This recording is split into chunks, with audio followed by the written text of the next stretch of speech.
Assalamualaikum warahmatullahi wabarakatuh. Waalaikumsalam warahmatullahi wabarakatuh. Abang Warkop, selamat siang. Di kesempatan yang berbahagia ini bersama dengan salah seorang birokrat senior yang ada di Gorontalo. Beliau adalah Bapak Insinyur Benyamin Hajur, Magister Manajemen. Assalamualaikum. Waalaikumsalam Abang Warkop. Saya panggil apa ini? Pak Benyamin. Pak Ben. Pak Ben. Pak Ben ya. Walau habari Pak, apa kabar? Biasa. Biasanya Pak, saya kalau di Manado itu Pak panggilannya Pak Benya. Benya? Pak Benya kalau di Manado. Manado. Okay. Kalau di sini Pak Ben. Saya panggil Pak Ben. Pak Ben dalam catatan panjang pengabdiannya di birokrasi dan bahkan dimulai di Sulawesi Utara. Bagaimana ceritanya ini Pak Ben? Memang kalau cerita riwayat ini luar biasa Pak, luar biasa. Saya dari tahun 74 itu berada di Manado. 74.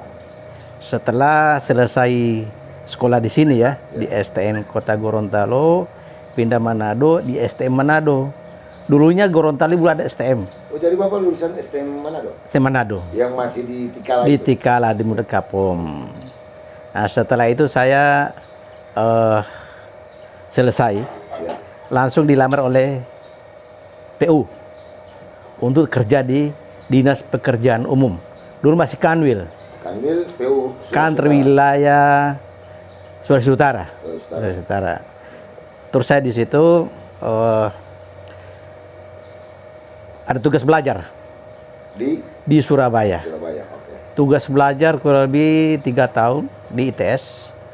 Alhamdulillah pulang ke Gorontalo Manado, dipercayakan saya sebagai di perencanaan Sulut Dinas PU, termasuk bagaimana mengembangkan jalan-jalan yang ada di Sulawesi Utara termasuk Gorontalo. Berarti Bapak jebolan dari Institut Teknologi Surabaya. Oh siap itu. Jadi setelah Bapak kembali dipercayakan di sebuah jabatan yang menangani tentang jalan. Masih staf di perencanaan. Ya. Yang mengatur jalan. Salah satu dicoba sama saya waktu pulang dari Surabaya ya, perencanaan jembatan yang ada di Imam Bonjol. Yang Gorontalo? Sulut.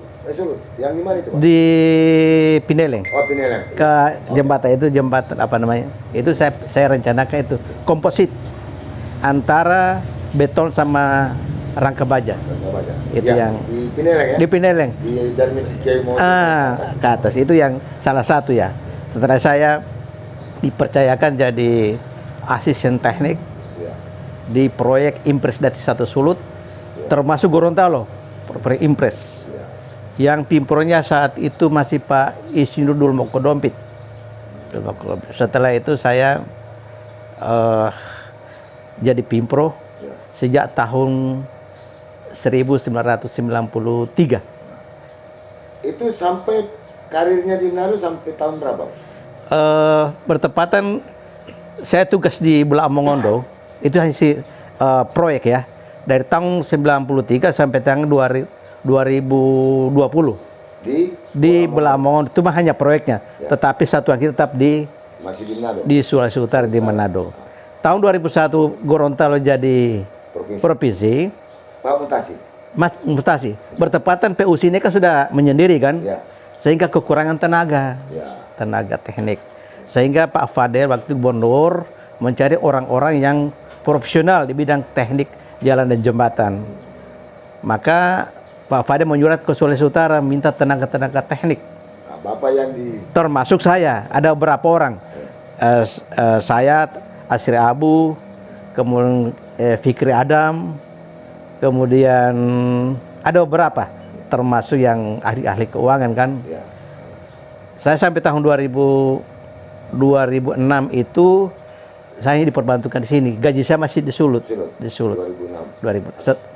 Kemudian ASN penuh di Gorontalo kapan itu? Saya di sini pernah memegang jabatan sebagai kepala UPTD laboratorium di Dinas PU Provinsi Gorontalo.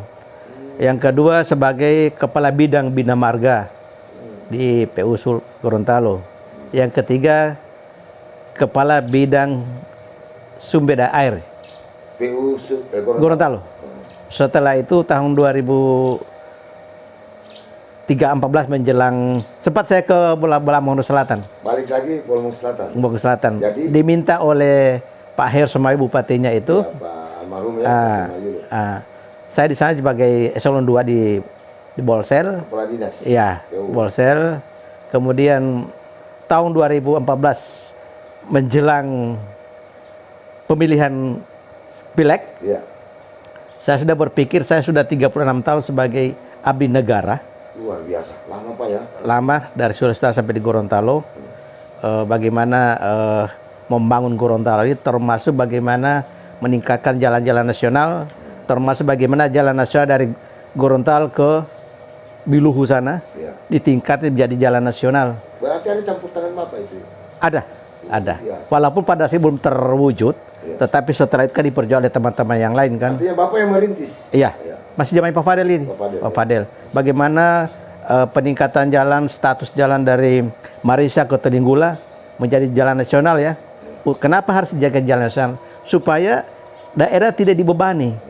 Kalau dia status jalan nasional, berarti kan anggaran itu di pusat, dibantu oleh daerah. Nah, itulah banyak daerah-daerah itu menginginkan supaya jalan-jalan di tingkat nasional.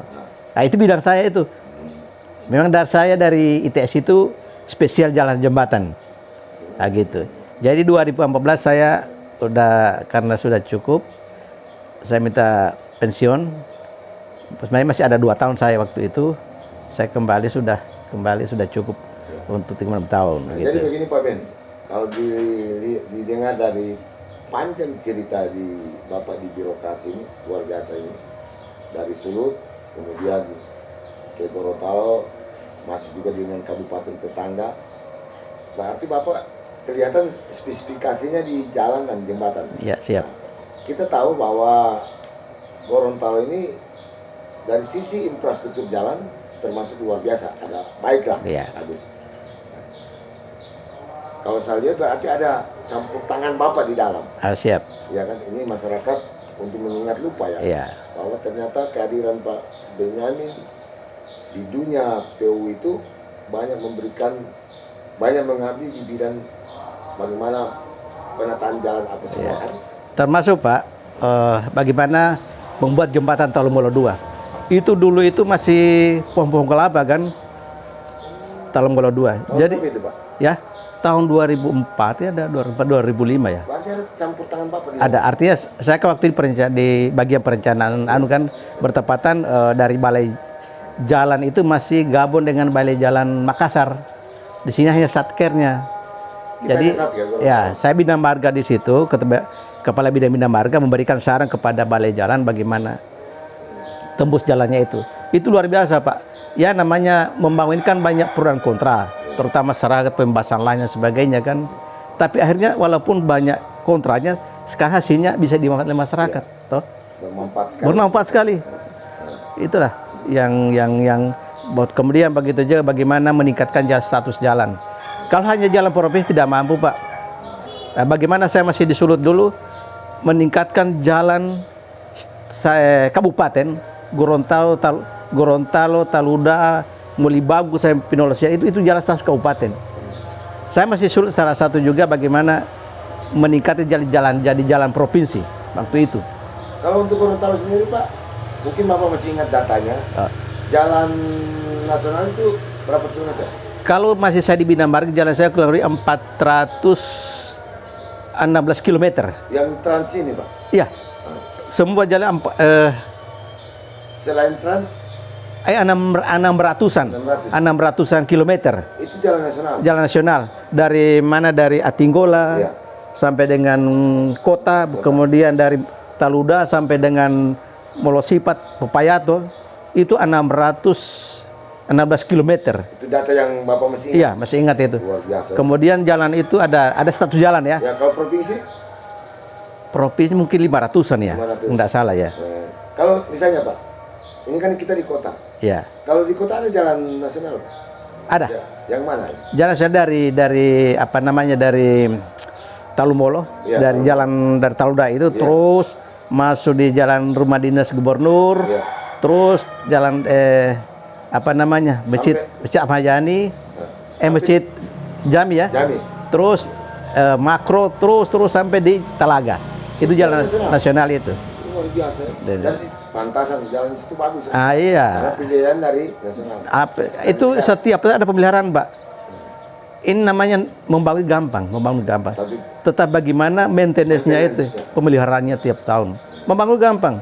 Salah satu contoh bagaimana yang dibangun oleh pemerintah provinsi itu harus maintenance, terutama pompa air. Kalau hanya dibangun gampang, anggaran sekian, tetapi bagaimana tiap tahun itu pemerintah daerah menganggarkan pemeliharaannya. Kalau jalan Andalas termasuk jalan Jalan Andalas dulu masih jalan kota, tetapi sekarang sudah masuk jalan status provinsi, sehingga itu dibiayai oleh provinsi, dana PEN kan, hasilnya bagus. Sekarang bisa dikatakan salah satu jalan terbaik di Gorontalo loh. Ya, luar biasa. Nah, Pak Ben, ini luar biasa kalau bicara dengan orang teknis di bidangnya. Begitu padatnya Bapak di dunia ini dengan pengalaman jam terbang yang tinggi. Bagaimana Bapak memotret infrastruktur jalan yang ada di Gorontalo dan termasuk jalan jembatan? Saya kira ada peningkat luar biasa, Pak. Dengan adanya dibangunnya, didirikannya balai jalan di Gorontalo menjadi satu balai. Tadinya kan gabung dengan Makassar, beralih dengan Sulawesi Utara. 2 tahun kemarin sudah berdiri sendiri. Berdiri sendiri kita? Iya, jadi bukan di Manado lagi. Sudah satu balai. Itu peningkatannya. Kenapa harus demikian? Kalau kita masih gabung, pasti anggarannya dipecah-pecah. Tapi kalau kita satu balai, anggaran bagus. Masih utuh. Termasuk bagaimana meningkatkan jalan GOR itu. Sangat bermanfaat, Pak. Saya masih pernah berkontribusi itu GOR itu. Awalnya tahun 2012. Itu jalan nasional, Pak, kalau GOR? Non status. Penjelasan bagaimana kalau? Artinya dibangun karena ada jalan strategis. Ada yang strategisnya sehingga dibangun oleh pemerintah, dibantu oleh pemerintah. Tapi dalam maintenance, dalam apa tanggung jawab siapa itu? Pemerintah pusat.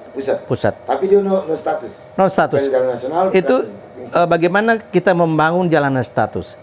Di situ ada strategis apa di situ sebenarnya, toh. Nah, strateginya bagaimana memutus panjangnya jalan dari sini ikut sini, ikut strateginya itu tujuannya. Jadi saya salah satu bagaimana awal tahun 2012 pergantian pemerintah dari Pak Gus Ismail kepada Rusli Habibie itu masih ada anggaran kurang 60 miliar enggak salah itu kurang lebih dari bandara sampai batas jalan nasional itu kan. Jadi pertanyaannya Pak, betapa pentingnya menurut kacamata Bapak bagaimana dikoreksi bahwa kehadiran GOR itu adalah non status, berarti ada sesuatu yang strategis dibuka jalan. Iya. Nah, penting urgensinya seperti apa, Pak? Bapak mungkin bisa jelaskan kepada masyarakat. Urgensinya itu kenapa harus dibangun itu? Ya. Tuh. Kita hanya jangan melihat hanya tahun sekarang. Ya. 20 tahun kemudian. Dan sudah terbukti kan? Terbukti kan? Ya, terbukti kan? Kalau kita mau lakukan jalan yang bypass yang kemarin itu dari Gorontalo, Limboto, kemudian sampai dengan bandara akan sempit jalan, Pak. Sehingga Pak Rusli punya gagasan waktu itu membangun GOR. Walaupun terjadi hal-hal itu biasa itu. Tapi tujuan mulianya itu bisa tercapai, artinya tercapai. Kehadiran jalan GOR itu sekarang sudah mulai dirasakan oleh rakyat Gorontalo. Dirasakan. Saya pun sudah merasakan itu. Ya, saya juga sering kalau harus lewat situ lebih cepat. Harus lebih cepat. Dan pasti ada kekurangan itu wajar. Sebagai orang yang sangat memahami di bidang ini, apa yang harus dikembangkan untuk jalan GOR itu? Saya kira maintenance.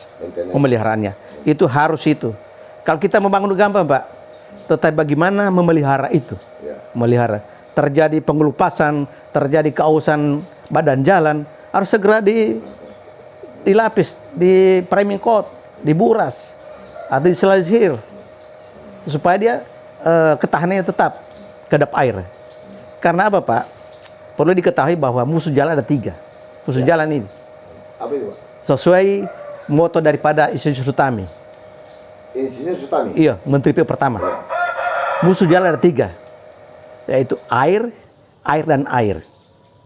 Seandainya air ini kita tidak berikan jalan, dia cari jalan sendiri. Ya. Jalan dikasih rusak. Ya. Saya dulu masih di Bina Marga Sulut. Saya melihat jalan itu di air, di tergena-gena, rasa sedih. Kan jalan dibiayai dengan miliaran rupiah, kok masyarakat juga tidak mau peduli. Oleh karena itu, saya kira masyarakat harus juga tahu ya. Jalan musuh pertama air. Air. Kemudian Pak? Air. Air. Ketiga air. Wow, filosofinya tinggi ya. Tinggi. Jadi kalau air kita tidak berikan jalan, salurkan ke jalannya, dia cari jalan sendiri. Jalan dikasih rusak. Nyala lama hancur. Hancur. Setiap kendaraan lewat, dia anu kan pasti hancur kan ketahanannya. Ya toh? Intinya di situ, Pak.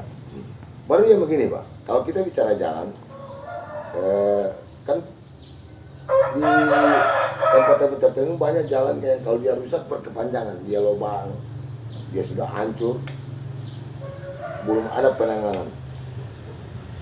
Biasanya Pak itu rawan kecelakaan. Iya. Kalau ada terjadi sesuatu kecelakaan di jalan yang rusak, katanya saya pernah dengar itu tanggung jawab pemerintah. Jadi begini. Bagaimana ceritanya? Ini status kan ada kewenangan ya. Ya, kewenangan. Ada kewenangan pemerintah pusat, Ya. kewenangan provinsi, Ya. kewenangan kabupaten kota, bahkan kewenangan desa. Ya. Ada jalan desa kan? Ya. Jadi kalau jalan nasional itu pusat, Ya. provinsi kewenangannya provinsi, Ya. kemudian kabupaten. Kabupaten. Nah, ada undang-undang nggak salah, undang-undang lalu lintas itu ya. Itu setiap jalan itu harus ada pengaman. Ya. Apabila ada lubang, dikasih tanda, hati-hati ada kerusakan. Siapa yang akan kasih tanda itu? Sesuai anu dari PU. kewenangan itu, punya PU. kewenangan. Misalnya kalau jalan nasional, Nasional, pusat. iya. Oke. Kalau kota-kota, Iya. hati-hati ada. Apabila terjadi kecelakaan tanpa ada Iya. pemberitahuan, itu pemerintah yang Bertanggung jawab. bertanggung jawab. Itu ada undang-undang lalu lintas, ada sampai hukuman, Iya. denda hukuman dan sebagainya. Iya. Saya lupa anunya, Iya. undang-undang nomor 9 atau undang-undang 9, undang lalu lintas lah. Iya. Itu. Jadi Karena berat, Pak. salah satu terjadi kecelakaan, salah satu ya, Ya. bukan utama, itu disebabkan oleh mutu jalan itu. putus jalan, betul. Dalam kecelakaan lalu lintas. Ah, Yang dimana mutu jalan itu berarti human apa ya, kesalahan manusia. iya. Berarti kalau di sini siapa yang bertanggung jawab Jadi, terhadap status jalan itu? jadi begini Pak, kita membuat jalan ada umur rencana, Ya, 5 tahun, 10 tahun, 15 tahun. Ada standarnya itu. ya, Kalau kita umur jalan 5 tahun, kita bangun 5 tahun, setiap hari ada pemeliharaan, supaya dia umur ini tercapai. oke. Kalau dia belum tercapai, kesalahan pemerintah. Kewenangan kan, Ya. harusnya dipelihara. Gini, saya bilang tadi, memang itu gampang. Maintenance-nya Tentunya yang kan di aturan itu, ya, setiap membangun harus disiapkan anggaran untuk pemeliharaan. Tuh. Mempertahankan umur rencana. Intinya. Kalau tidak, kita berkaitan dengan hukum. itu ya. Berkaitan dengan hukum. Apabila ada terjadi Kecelakaan. di situ. Bila mana ada kerusakan jalan, harus kita sampaikan, hati-hati ada kerusakan. Kalau tidak ada itu, kalau ada kecelakaan, kita Harus bertanggung jawab. bertanggung jawab. Gitu ya. Termasuk yang jalan-jalan sekarang kan di Iya. Panjaitan, di mana Ya, itu. banyak. Ya, luar biasa nih Pak Ben, Pak Insinyur Bonyamin Haji MM, senior birokrat di bidang infrastruktur jalan dan jembatan yang dimiliki oleh Gorontalo. Ada pertanyaan lagi Pak. Ini kan di mana-mana Pak, kami jalan-jalan, hampir ada selalu yang namanya banyak apa itu gundukan-gundukan apa jalan, apa istilahnya? Polisi tidur ya. Seperti orang bilang polisi tidur. Iya. Bagaimana pandangan Bapak sebagai orang teknis profesional di bidang jalan soal itu? Sebenarnya polisi tidur itu jangan dilakukan di jalan-jalan nasional. Jalan nasional, jalan provinsi. Dilakukan di jalan-jalan pedesaan atau kota, jalan-jalan Yang masuk lorong-lorong itu ya. Alasannya apa? Supaya jangan tidak ada ngebut-ngebutan, banyak anak-anak yang lewat-lewat kan. Ya. Tapi di jalan yang ramai, yang biasa, jalan kabupaten kota, seperti jalan itu apa namanya, jalan di Palma, itu tidak perlu itu polisi tidur. Itu nggak bisa. Nggak bisa. Kalau sudah masuk lorong ya. Masuk lorong oke, karena tujuan bagus. bagus ya. Apalagi jalan nasional tidak bisa pakai. Tidak bisa. Tidak bisa. Kalau ada itu, Pak? Harus PU-nya harus berperan di situ. Berperan begitu. Berperan di situ. Jangan perencanaan tidak ada juga seperti itu. Betul. Yang masyarakat buat harus kita ditegur. Terutama juga yang masyarakat memanfaatkan damija, daerah milik jalan atau dawasja, daerah pengawasan jalan. Seperti jalan-jalan nasional itu ada damijanya. Jangan tempat bahu jalan. Ah, ya. Jangan dimanfaatkan oleh jualan-jualan atau dibangun permanen. Karena menghalang pandangan. Menghalang pandangan. Ya. Menghalang pandangan orang apa? Bergemudi kan? Baru kecepatan kendaraan lagi tinggi. Tinggi, iya. Itu nasional kan jalan kecepatan tinggi. Iya. Tahu? Itu sama sekali nggak bisa. Tidak bisa itu. Seharusnya dari kementerian atau balai jalan memberikan solusi kepada masyarakat, jangan Anda membangun di jalan-jalan daerah pengawasan jalan, akan mengganggu pandangan yang berlalu lintas. Iya. Ya toh. Saya lihat ini ada yang walaupun di jalan kota ya, jualan-jualan di pinggiran jalan apa. Tapi kalau untuk Gorontalo mungkin nggak ada, Pak ya, Gorontalo. Yang ada gangguan di bahu-bahu jalan nggak ada. Saya lihat ada juga terutama jalan-jalan teras menuju Pepaya atau sana ya. Itu jalan-jalan sudah dimanfaatkan jualan-jualan, bahkan warung mereka sudah di bahu jalan kan supaya itu perlu PU yang sosialisasi. Saya mereka sudah membangun, kita bebaskan mereka mengeluh. Itu intinya gitu. Kalau untuk yang misalnya kita ada di kota, untuk kota jalan nasional, jalan provinsi nggak ada ya? Yang terganggu untuk itu? Belum ada ya? Artinya insya Allah pemerintah kota, provinsi, balai jalan memberikan sosialisasi kepada masyarakat. Ya. Bagaimana manfaat daripada bahu jalan ini. Ya. Yang kedua, bagaimana memelihara saluran-saluran yang ada di pinggir jalan, jangan sampai kepada pemerintah. Di depan rumah ini kan bisa kita bersihkan. Toh. Kalau berharapkan anggaran pemerintah kecil, ya, kita partisipasi. Ya. Gitu. Ini luar biasa, sebuah pengabdian yang luar biasa yang Bapak berikan ke masyarakat, dalam hal ini negara, daerah, termasuk Gorontalo. Pensiun tahun berapa, Pak? Saya minta pensiun tahun 2014. Waktu itu karena saya berpikir saya kan masih punya kemampuan, ya, keilmuan ada, tenaga masih ada. Ya. Saya waktu saya waktu itu calon untuk DPRD provinsi melalui Kabupaten Bone Bolango. 2014. Untuk 2000 sekarang ini 2000 berapa? 2023. Setelah Bapak selesai dengan pengabdian terhadap negara melalui birokrasi ASN, ya kan? Adakah kata berhenti untuk mengabdi? Selama saya pensiun setelah dari partai-partai, saya pernah juga jadi wakil ketua Partai Hanura. Ya. Wilayah Bone Bolango dari DPD. Ya. Kemudian Demokrat. Selain itu saya juga pengurus Kadin sekarang ini. Kadin Gorontalo? Provinsi, ya. Luar biasa. Ya. Sebagai wakil ketua di bidang pekerjaan umum. Yang kedua, sekarang juga insya Allah kalau Allah masih menghendaki saya sehat dan sebagainya, saya rencana itu bahkan sudah bakal calon, bisa jadi bakal calon DPRD Provinsi Gorontalo, Dapil Kota Gorontalo melalui Partai Hanura.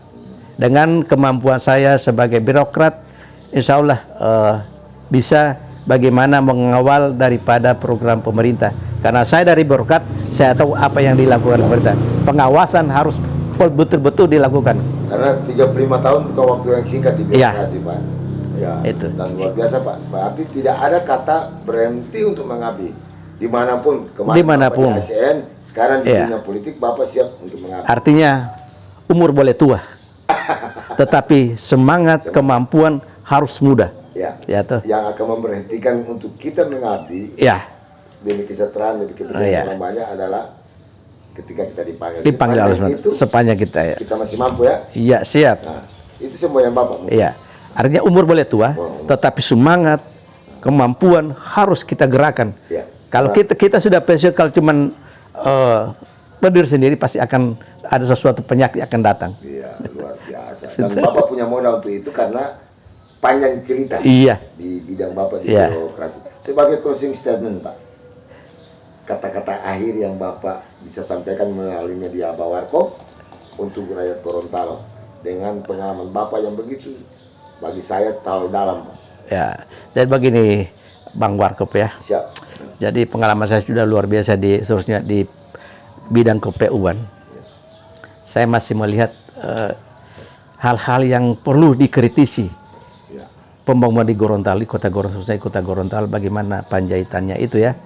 Nyata itu bagaimana tanggidaannya, termasuk program yang lain kan. Karena bidang saya merasa ngeri melihat kondisi seperti itu. Oleh karena itu saya mengharap kepada masyarakat, karena saya sudah terjun ke politik, berharap kepada masyarakat itu pilihlah kepada orang-orang yang punya kemampuan profesional di bidang kompetensinya itu. Jangan kita terpengaruh dengan katanya merah, biru.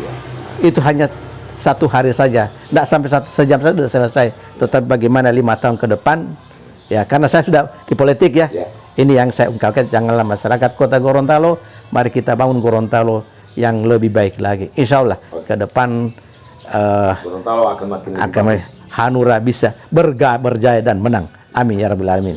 Makasih Pak Ben. Siap. Jadi sahabat Abah Warkop, di ujung pembicaraan saya dengan beliau ada sebuah pendidikan politik ke masyarakat, dan ini memang salah satu juga semboyan Abah Warkop membantu pemerintah memberikan pendidikan politik kepada masyarakat, bagaimana menghadapi politik yang dengan cerdas, politik dengan gembira, dan politik yang bermartabat.